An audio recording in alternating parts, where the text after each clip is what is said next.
የባንክ ብድር እንዴት ይገኛል?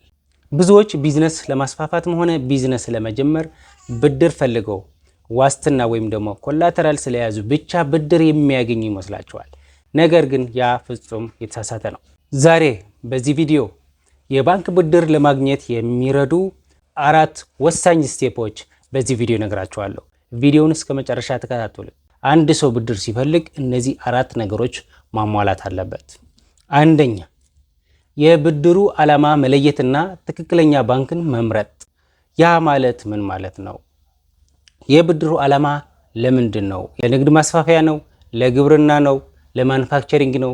እናንተ መለየት መቻል አለባችሁ። የብድሩን ዓላማ ከለያችሁ በኋላ የትኛው ባንክ ነው ለዚህ ሴክተር ሊያግዘኝ የሚችለው፣ ፕላስ ደግሞ ወለድ አወዳደራችሁ ትክክለኛ ባንክ መምረጥ አለባችሁ። የእናንተን ሴክተር ሊደግፍ የሚችል ባንክ የትኛው ነው? እዚህ ላይ በደንብ አስተውሉ ማለት ነው። ፕላስ ደግሞ አትሊስት 6 ወርና ከዛ በላይ ንግድ ፍቃድ የቆየ መሆን አለበት። አዲስ ንግድ ፍቃድ ይዘህ ብድር ብትጠይቅ ብዙ ላይ ሰካ ይችላል። 6 ወር በላይ የቆየ ንግድ ፍቃድ ተጠቅማችሁ ብድር መጠየቅ አለባችሁ። ባንኮች በአንድ ነገር ስፔሻል ያደርጋሉ። ባንኮች ሁሉም አይነት ብድር ሊሰጡ ይችላሉ። ነገር ግን ሞር ፎከስ የሚያደርጉበት እንደ ስፔሻል አይነት የሚያዩት የብድር አይነት አላቸው። ለምሳሌ በብዛት የመኪና ብድር የሚሰጡ ባንኮች አሉ። እንዲሁም በብዛት ለግብርና ስፔሻላይዝ አድርገው ግብርና ሞር ፎከስ አድርገው የሚያበድሩ ባንኮች አሉ። ለምሳሌ ለግብርና ሞር ፎከስ አድርገው የሚያበድሩ እንደ ልማት ባንክ ማለት ነው። የእናንተን ሴክተር ሊደግፍ የሚችል ባንክ የትኛው ነው? እዚህ ላይ በደንብ አስተውሉ ማለት ነው። ሁለተኛ፣ የቢዝነስ ፕላን አጻጻፍ ነው። እዚህ ላይ በጣም የተበላሸ ቢዝነስ ፕላን ብዙ ጊዜ አይቻለሁ ባይኔ። ለምሳሌ ስም ብቻ ይቀየርና ዝም ብሎ ይመጣል፣ ወይ ዳውንሎድ ተደርጎ ወይ የሆነ ነገር ተደርጎ። ክሬዲት አናላይስቶች ቢዝነስ ፕላናችሁን በደንብ ነው ሪቫይዝ የሚያደርጉት፣ በደንብ ነው ቼክ የሚያደርጉት።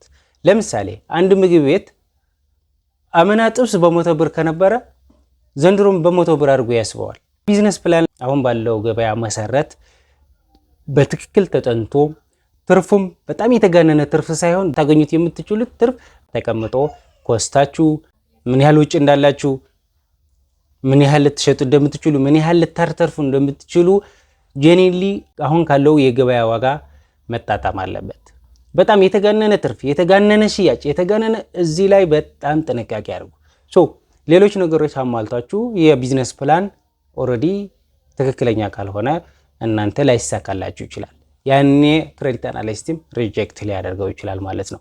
በሶስተኛ ደረጃ የሂሳብ እንቅስቃሴ ነው ወይ ደግሞ ባንክ አካውንት ስቴትመንት ነው። ከባንክ ምንም ሪሌሽን ሳይኖር ቆይታችሁ በቃ የሆነ ሰዓት ድንገት መጥታችሁ በዚህ ዓመት የሆነ ብድር መጠየቅ፣ ያም በጣም ፍጹም የተሳሳተ ነው። ምክንያቱም ባንኮች በገዛ ድርጅታቸው የተንቀሳቀሰ የእናንተ አቅም ማሳየት የሚችል ባንክ ስቴትመንት ማየት ይፈልጋሉ።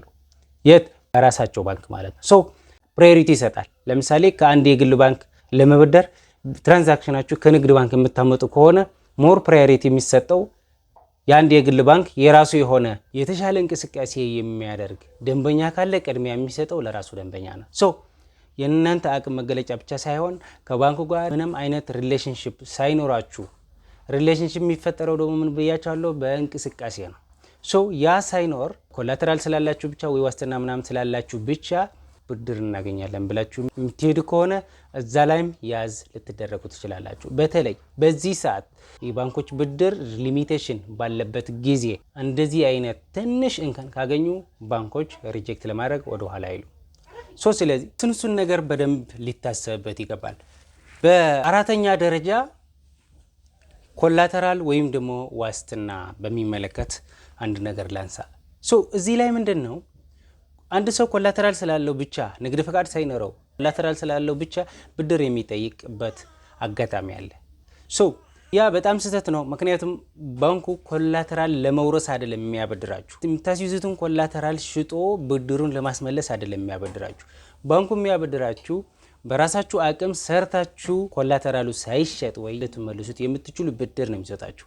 የእናንተ አስተማማኝ ገቢ ከኮላተራሉ ውጪ በደንብ ቼክ ያደርጋል ማለት ነው። በዚህ መሰረት ስለሚያበድር ኮላተራል ያላችሁ ንግድ ፍቃድ ምናምን ኤቭሪቲንግ ጨርሳችሁ መምጣት መቻል አለባችሁ።